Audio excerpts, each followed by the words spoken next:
and welcome. My name is Brian, otherwise known as the Motley Mix Merchant, here on YouTube and on eBay and Facebook and Instagram and so on and so on. If you are a newcomer to this whole reseller world, well, this is the video for you. I'm going to give you not even close to what you need to know about becoming a member of a Facebook group related to reselling, what you need to look out for, and the things that you can expect when you do join a group. And this is just going to be a primer, something for you to tune into and watch just to know what you're getting into before you join one of these Facebook groups. I'm going to go through a little bit of background about the Facebook groups for resellers. We're going to talk about some terms that you need to know before you get too heavily involved so that you're not completely lost. And then we're going to finish it off with the top 5 questions that are asked all the time on the Facebook groups. And we're going to answer them for you right here so you don't have to ask them yourselves. So let's get started. Facebook groups are great, especially when it comes to this world of reselling and thrifting. There are dozens, and I do mean dozens, of Facebook groups that deal with reselling. They sometimes deal with product identification or item identification, or sometimes they deal with the nuts and bolts of actually selling on one of the platforms, whether it's eBay or Amazon or Poshmark or Mercari or whatever. Then there are also some groups that deal with both. There is a mix of product identification and item identification and technical knowledge on how to actually sell on the platforms. Whatever you are looking for, there is a group for it. I personally belong to a total of 5 groups, and it's a combination of identification groups and technical groups. So I get a little bit of both worlds. Now, what you want to look for when you're looking for a Facebook group, if you're just getting into this, look for groups that are active. When you do a search on the Facebook search bar and just put in reseller groups, it will show you the groups that there are, and it'll show you the number of members, and it will show you the number of posts in past 7 days or in the past day if there's a lot of posts. Look for the active groups because that means there's a lot of people involved in it and they're giving answers, because you want to find a group that's going to give you an answer to your question when you ask it, and it's not going to sit there in limbo unanswered for a week at a time, especially if you're on a little bit of a deadline trying to get an answer for a question that you have. So look for groups that I would say at least 5,000 members. That's probably a good number to start at. If the group has at least 5,000 members and has probably anywhere from 50 to 100 posts a day, then it's definitely an active group. And there's a bunch of them out there. I mean, there are tens of thousands of people that are involved in this thrifting and reselling world, and they're in all kinds of Facebook groups. And so you're not going to have a very hard time trying to find the right group to join. When you do find a group that you want to join, there are a couple things you should do. The first thing you should do, and every administrator tells you to do this, is read the rules. The rules are there to protect you and to protect the other members. They tell you exactly what you can and can't post, what kind of questions you can and can't ask, and it's something you really need to pay attention to. The easiest way to get yourself thrown out of a group is to post something on the group that it expressly says in the rules is not allowed. Something else you should look for when you're first starting out especially is the search feature inside the group. Because you can do a search, say you're inside one of the Facebook groups, and you do a search for Royal Albert teacups. It will show you every single post and every single answer that it can find in the group alone that has the words Royal Albert teacups in it. So you may be able to find an answer to your question right in the search feature, as opposed to going into the group and asking a question that's already been asked a number of times before. So pay attention to the rules. Use the search bar before you decide to weigh in and ask a question or whatever. But don't be afraid to ask a question. Even as a newcomer, first of all, they're probably going to encourage you to introduce yourself. Maybe say a little blurb about why you joined or what you're looking to do, if you're just collecting thrifting for fun, or if you're collecting looking to do resale or just starting out. So make sure you introduce yourself to the group. They may ask you to look for a file that tells people where you're from. So there could be other people in the group from your area that you may be able to connect with, whether it's virtually or actually in person. That may be a possibility too. So pay attention to what the group wants you to do as far as introductions and that kind of thing, and have some fun with it. Say hello and get ready to get your feet wet when it comes to taking part in a Facebook resellers group. Once you start lurking in the groups and watching all the different questions and the answers that are going through, there's some terminology that you need to know. There's a lot of terms in this business that absolutely make no sense to anybody outside of this industry. So here's a really brief rundown of a few. And what I'd like to do is have anybody who's watching add more down below in the comments. If you have a term that people really need to know when it comes to reselling and thrifting, and I don't mention it here in the next few minutes, put it down in the comments below so that anybody watching can pick up on even more of the terminology that they need. First off, it's a term called BOLO, B-O-L-O. BOLO, that stands for be on the lookout. That is usually an item or a type of item that somebody has found success with when it comes to reselling. It may be something that is hard to find or something that nobody really knew is worth any money. I've had a few examples of that already in the past year since I've been doing this and didn't know it was worth money, but once somebody gave a BOLO shout out about it, I definitely was able to pick up a few and make a pretty good return on a few of the items. So BOLO is be on the lookout. Sort of along the same lines of BOLO is FOMO, F-O-M-O. This deals with a lot of things in real life, but it also deals in this industry with fear of missing out. That's what FOMO stands for. And it's one of the reasons that many of us go to the thrift stores when they're open every single day, because the fear is that the one day you don't go to the thrift store is the day that they're going to put out an item that you could buy for $2 and resell for $200. So FOMO, the fear of missing out, is real, especially if you really get into this industry at all. And it is a term that you're going to get used to if you see it on the Facebook group posts for sure. Up next is the difference between vintage and antique. There's a lot of debate in the reselling world about what exactly is vintage. It's supposed to be 25 years. In the real world, something can be called vintage if it's 25 years old. But in the online world, such as eBay and so on, and in thrifting circles, a vintage item is something that is over 20 years old. So right now we're going back to the year 2000. If something was made before the year 2000, it is considered vintage. Antiques have to be at least 100 years old. So 1920 now, or earlier, to be called antique. It cannot be antique if it's only 60 years old. It is vintage. Some of us may feel like antiques, but we're only vintage right now. Anyhow, this next term is almost a swear word when it comes to the reselling and thrifting community. The term is INAD, I-N-A-D. This is a short form for the number one reason that a buyer will send you back your item for a refund on eBay. Item not as described. As I say, it's almost a curse word in this industry. It is a catch-all term that buyers use all the time just to ship back their stuff that they don't want anymore. And it's talked about a lot on the Facebook groups, and it's talked about reasons to get around it, even though there are no ways really to get around it. If somebody says the item was INAD, you're stuck. You're going to give them a refund, whether you offer refunds or not. And that's something you need to look into as well. That's a whole other video, but we'll get into that another day. So yes, INAD, I-N-A-D, item not as described, probably the closest thing to a swear word that you'll be allowed to say in the Facebook groups. Up next is a little bit of a definition. Amazon FBA. Amazon FBA stands for Fulfilled by Amazon. It is a system where you send your products into Amazon and they put them in their warehouse, and then when somebody buys it off of Amazon, they ship it out to the customer, not you. It's already in their warehouse to ship. And then there's also Fulfilled by Merchant, Amazon FBM. That's when you sell on Amazon, but you keep the product yourself, and then when somebody buys it, you are responsible for the shipping. And you're also responsible for the return. If a customer returns it, it comes back to you. With Amazon FBA, the product goes back to Amazon, and they take care of the returns. Now, don't get Amazon FBM confused with another FBM. FBM also stands for Facebook Marketplace. That is, of course, the local marketplace on Facebook where you can sell things in your local community. A lot of people sell heavier items on Facebook Marketplace or very delicate items that they don't want to ship anywhere.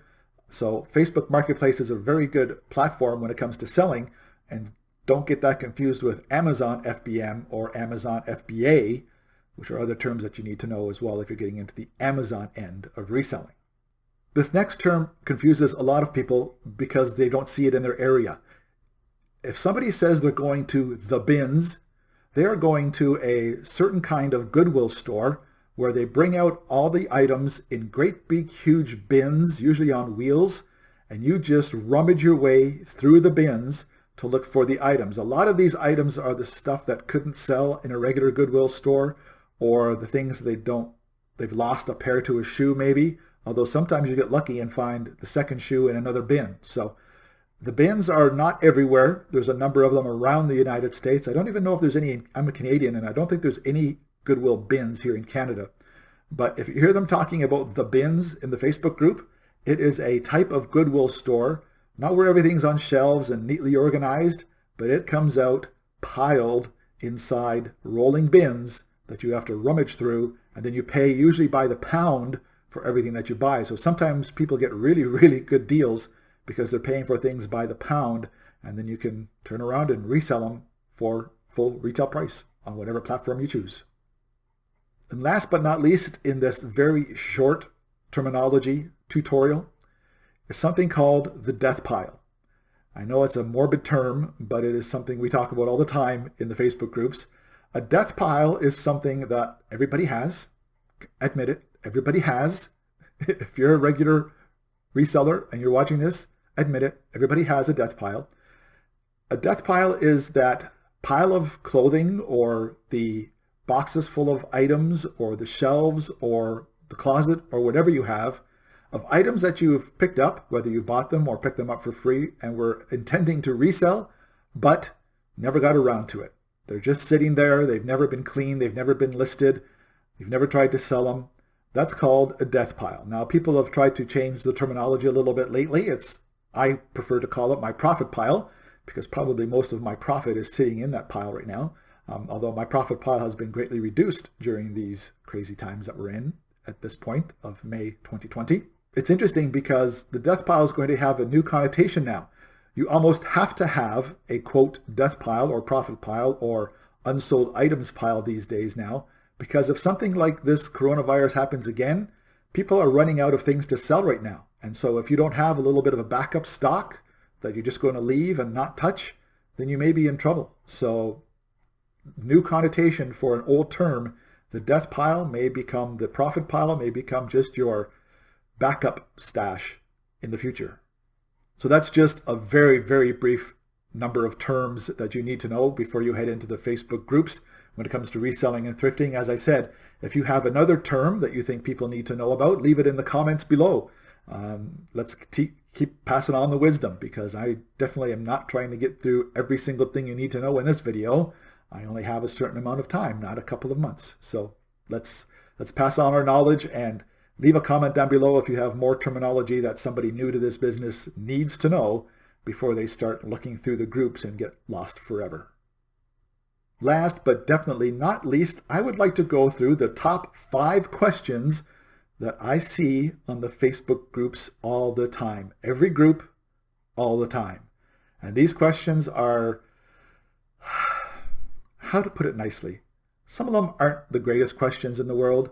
And again, if you use the search feature in the Facebook group, you could probably get these questions answered quickly without asking them yourself. And they do leave you open for not attack, because people will try to be nice, but at the same time, they'll let you know that this question has been asked 5 million times before, and it's really easy to find the answer to it.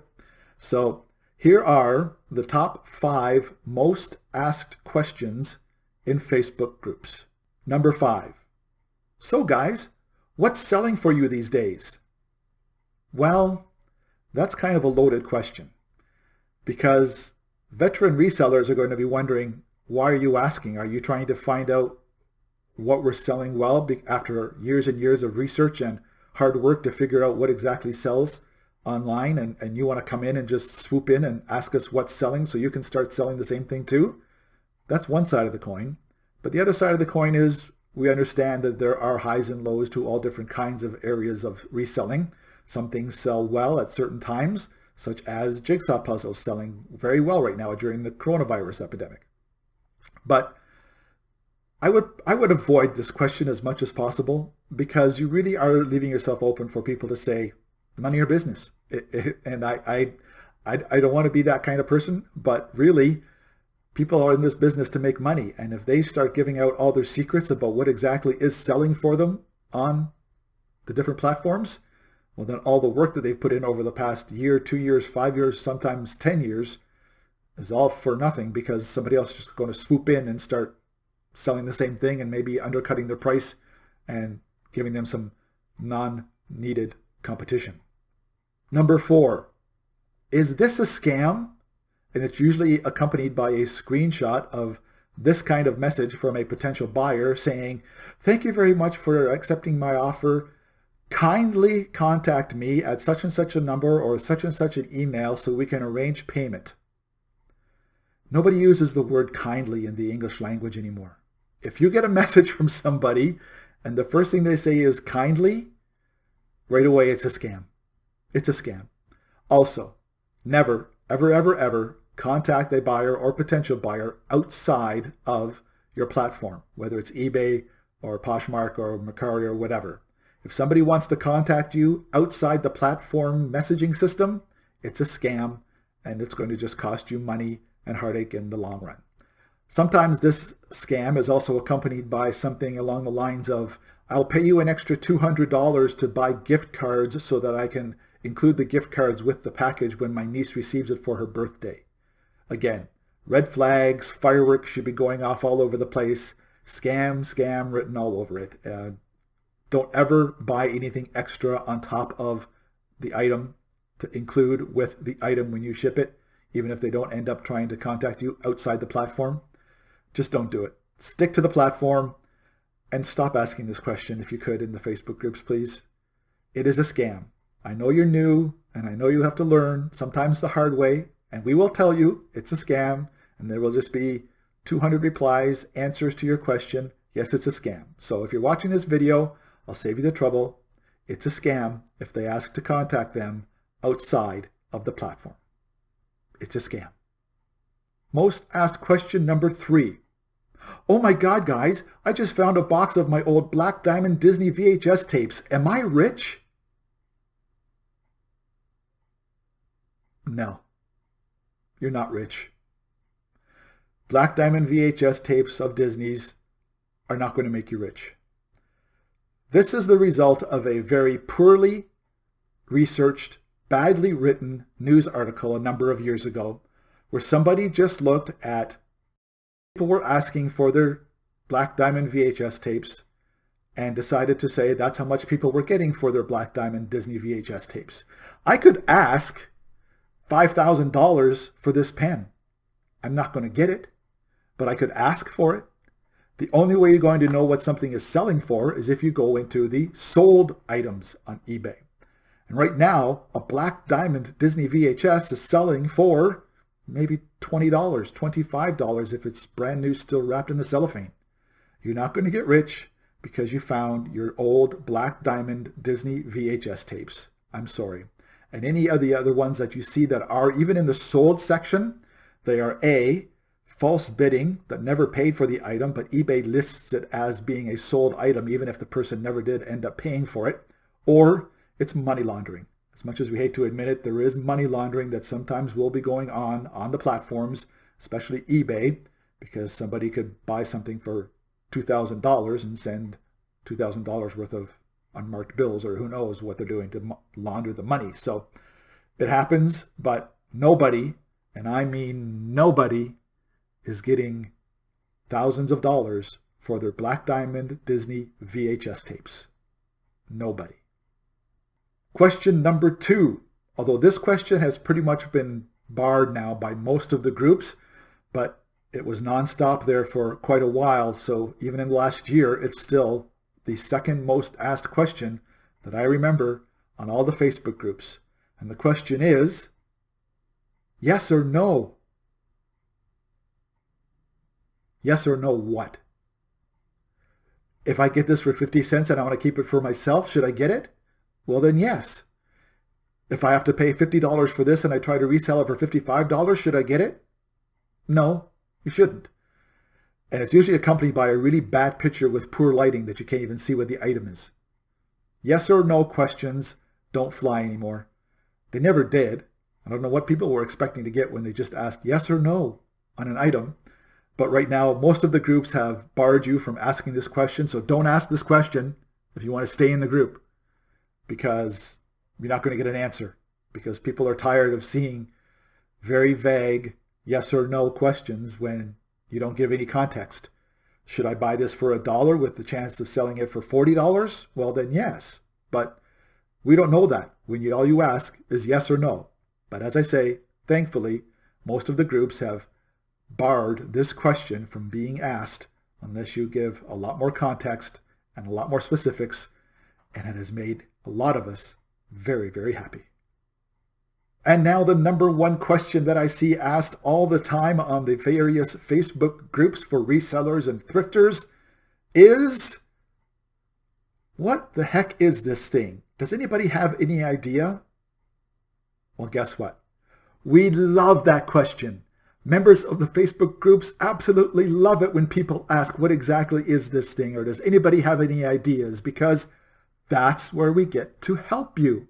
That's where people can give you some of their knowledge that they've learned over the years when it comes to identifying an object or identifying a maker's mark or knowing the details of where something came from and that kind of thing. That is what these groups are made for. This is the question you need to ask all the time if you need to find an answer. What is this thing? I've asked that so many times in the various groups that I'm a member of, and I have received answers within 10 minutes sometimes of the exact item, where it was made, the year it was made, and people are happy in these Facebook groups to give you the information, and we can't wait for those kinds of questions to come up that we can answer, because I enjoy it when I am able to help somebody find out something about an item, because I've received so much help myself that I want to be able to pay it back to other members, and that's how the whole circle happens on these Facebook groups. You help us, we'll help you, and it goes round and round and round. And that is exactly why you should join a Facebook group for resellers and thrifters if you're getting into this industry. It's a great community. There are amazing people out there with a lot of knowledge, with a lot of respect for each other. And if you treat them with respect and acknowledge the fact that they know what they're talking about, they will help you out to the ends of the earth. And that is why you join a Facebook group for resellers. So I just wanted to give you a little brief overview of what you should expect and what you should and shouldn't do if you're getting into this industry and you want to join a Facebook group for resellers. There's lots out there. It's a great business to be in. It's a lot of fun, even if you're just picking things for yourself to keep. You'll get all kinds of great information on these Facebook groups. And we welcome you with open arms, no matter what group it is for, and no matter what area you're getting into. Have fun with it. Have fun in the groups. I know you'll learn a lot. I know I have. And it's the best way to get your feet wet when you get into this industry. Hope you've learned a little something from this. If you have, please hit the like button down below so that it gets recommended to other people who are searching for this exact same type of thing. And if you'd like to follow along on my entire journey as a Canadian eBay reseller, hit the subscribe button as well. And I will be glad to drop it on you at least once a week for the upcoming future. That's it for now, everybody. I will see you again very soon on another episode here on the Motley Mix Merchant. Cheers for now.